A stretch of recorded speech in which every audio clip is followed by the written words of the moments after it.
Les amis, on est dans l'épisode de prélude du WCS Jane et on allait s'apprêter à commencer donc un petit exercice pour vous montrer, pour essayer de faire un tour du langage Ruby, donc uniquement Ruby. On ne parle pas de Rails pour l'instant. Du coup, si on relit le début de notre exercice, donc on doit créer une bibliothèque. Une bibliothèque doit pouvoir contenir des livres ont un titre et un auteur a un nom, et ensuite on devra renseigner cette liste-là, donc dire que Janet et Alan Alberg ont écrit ces deux livres-là, etc., etc. Donc, comment est-ce qu'on va faire pour représenter ces éléments-là en termes de code? Il faut savoir que Ruby, c'est un langage orienté objet. Donc orienté objet, qu'est-ce que ça veut dire? Avant, les langages, ils étaient purement itératifs, c'est-à-dire qu'on disait fais quelque chose, fais quelque chose, fais quelque chose, fais quelque chose. Et toute l'informatique fonctionnait comme ça. Et puis les développeurs, les gens qui ont énormément d'intelligence, ont réfléchi beaucoup et se sont dit il nous faudrait une meilleure façon de pouvoir représenter les choses du monde réel. Comme par exemple, dans notre cas-là, on cherche à représenter une bibliothèque, on cherche à représenter un livre, on cherche à représenter un auteur. Donc ça, on va dire que ce sont des objets.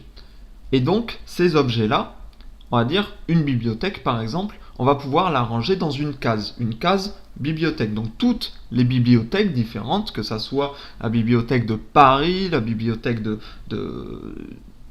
je ne sais pas où, la bibliothèque de Toulouse, la bibliothèque de New York, la bibliothèque de Shanghai, toutes ces bibliothèques-là vont se ressembler et vont avoir des choses en commun qui les caractérisent en tant que bibliothèque. Donc ce qu'on va faire, c'est qu'on va créer une sorte de case, une sorte de tiroir ou un tableau qui va représenter, où on va pouvoir ranger toutes les bibliothèques.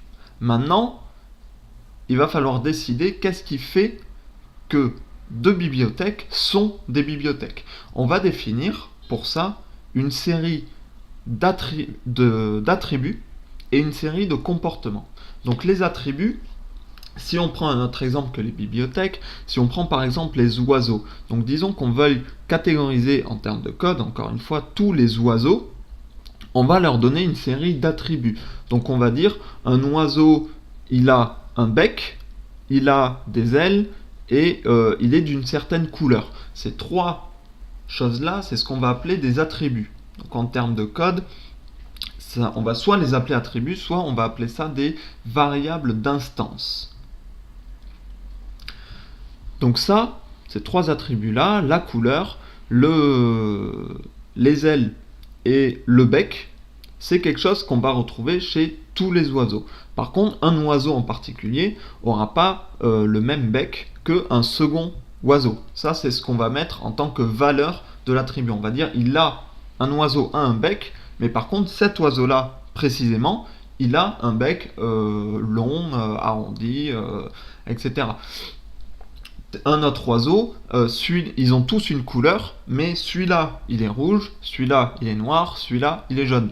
Donc voilà, ça c'est les valeurs qui vont être différentes sur chaque individu, donc ce qu'on appelle en termes de code des instances. Sur chaque instance d'oiseau, on va avoir des valeurs d'attributs différentes, mais par contre, ils auront tous les mêmes attributs. On ne peut pas représenter un oiseau qui n'aurait pas d'ailes, par exemple. C'est pas possible. Si on a décrété que tous les oiseaux avaient des ailes. Maintenant, la seconde chose qu'on va décrire donc dans ce tiroir, qu'on va appeler une classe, ça va être les comportements. Donc les comportements, par exemple, c'est la façon, en fait, dont un oiseau va interagir avec le reste du monde. Donc par exemple, pour les oiseaux, on pourrait dire il a un comportement, ça va être voler. Un oiseau peut voler. Donc on ne va pas pouvoir décrire un oiseau qui ne puisse pas voler. Tous les oiseaux pourront voler. Et donc voler, ensuite on va expliquer comment est-ce qu'un oiseau vole. Donc Ce comportement-là, voler, en termes de code, c'est ce qu'on va appeler une méthode. D'accord?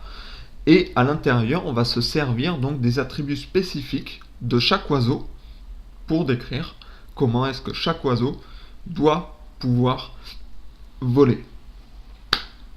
Du coup, comment est-ce que ça va se passer avec les bibliothèques? Et là, on va commencer à écrire du code. Donc, je commence à créer donc mon tiroir bibliothèque. D'accord? Donc, ça, c'est ce qu'on va appeler une classe. Une classe que je vais appeler librairie. D'accord? Donc, ma classe, c'est tout ça. À partir du mot classe jusqu'au mot end.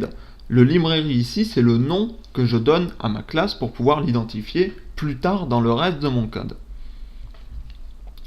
Maintenant, une librairie, là je n'ai pas décrit une librairie, j'ai juste créé un tiroir dans lequel je vais pouvoir mettre les librairies, et dans ce tiroir, je vais expliquer quelle est la liste d'attributs et la liste de comportements de chaque librairie. Donc pour l'instant, il n'y a pas grand chose. On va dire qu'une librairie, là on voit qu'elle doit être nommée Space Library, donc on va dire qu'une librairie a un nom. Comment est-ce qu'on fait ça? On va définir ce qu'on appelle donc une méthode un constructeur. Une méthode de constructeur, donc ça c'est un terme générique à tous les langages, et cette méthode de constructeur en Ruby, elle s'appelle initialize. D'accord? Ça veut dire qu'à chaque fois que je vais vouloir créer une nouvelle bibliothèque, je vais exécuter en fait le code qu'il y aura écrit dans cette fonction-là, dans cette méthode-là. D'accord? Une méthode, pour ceux qui sont encore une fois pas habitués avec le truc, une méthode grosso modo c'est un bout de code que vous allez sauvegarder avec un nom. Donc là le nom c'est initialize, tout le code que je vais écrire à l'intérieur ici sera sauvegardé, je pourrai le réutiliser plusieurs fois. Donc c'est quelque chose de très pratique. Maintenant, initialize, donc on doit lui dire quel nom est-ce qu'on veut prendre. Donc ce qu'on va faire, c'est qu'on va passer un paramètre à notre fonction qu'on va appeler name. Donc name, ça c'est une variable. À l'intérieur, je vais mettre une valeur. Donc name, en fait, c'est un nom où je stocke une valeur. D'accord? Et du coup, ce que je vais faire, c'est que je vais sauvegarder dans ma variable d'instance, dans mon attribut, donc qui est indiqué avec le caractère arrobas. Quand je mets le nom d'une variable et que je le préfixe d'un arrobas, ça signifie que c'est une variable d'instance. Donc, ce que je vous disais tout à l'heure avec les attributs d'une classe. Et donc ici, je réutilise la valeur que j'ai passée en paramètre de ma fonction. Donc là, pour l'instant, j'ai rien créé encore. La librairie qu'on voulait créer ici, pour l'instant, je ne l'ai pas créée. J'ai juste indiqué comment fonctionnait, très basiquement d'ailleurs, une bibliothèque.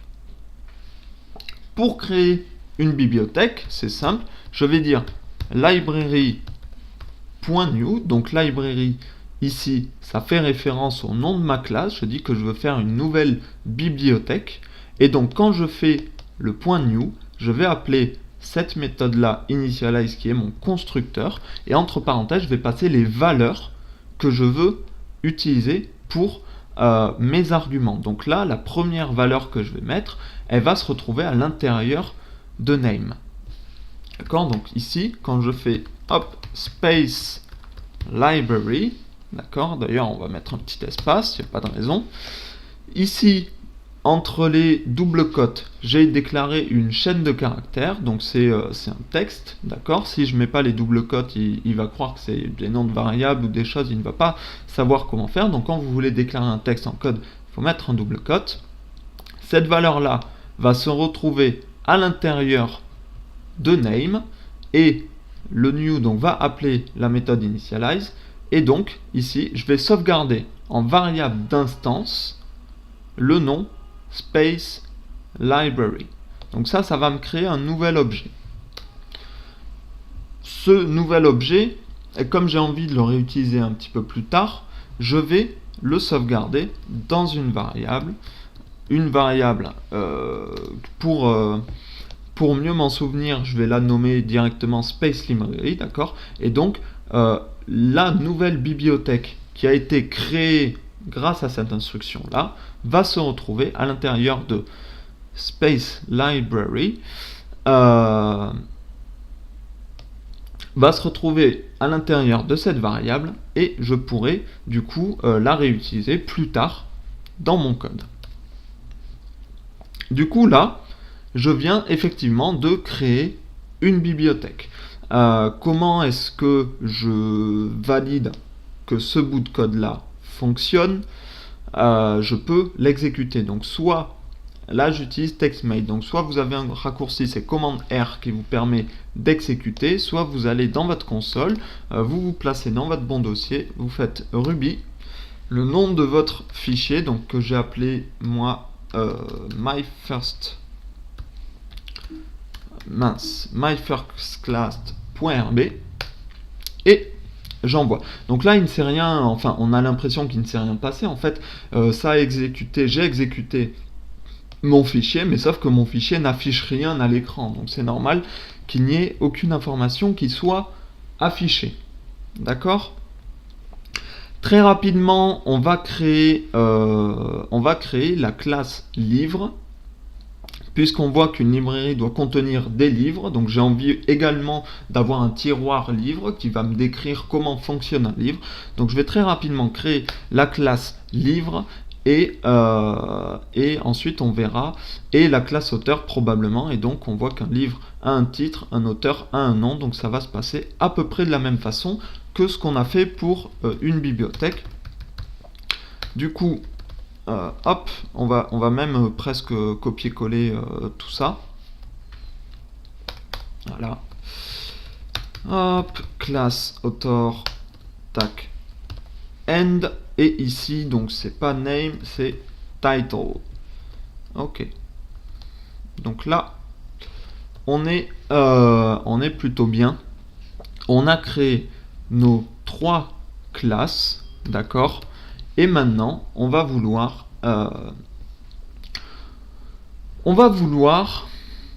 ajouter d'abord un auteur, dire qu'un livre donc possède un auteur, puisque pour l'instant un livre il n'a qu'un titre, d'accord, il n'a pas encore d'auteur, et ensuite une librairie, donc une bibliothèque possède plusieurs livres, un livre possède plusieurs auteurs, un auteur possède plusieurs livres, etc., etc.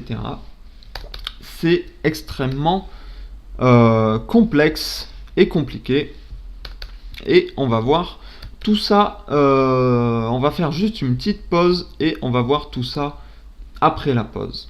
Ok, donc je vous attends dans 1 minute 30 comme d'habitude, et on verra comment faire interagir donc ces 3 objets avec, et pendant la pause j'en profiterai pour créer donc plusieurs nouveaux livres et nouveaux auteurs avec la liste qu'on nous fournit ici. Donc voilà, donc vous aurez un petit main supplémentaire là-dessus. Je vous dis à dans 1 minute 30, restez connectés et à tout à l'heure.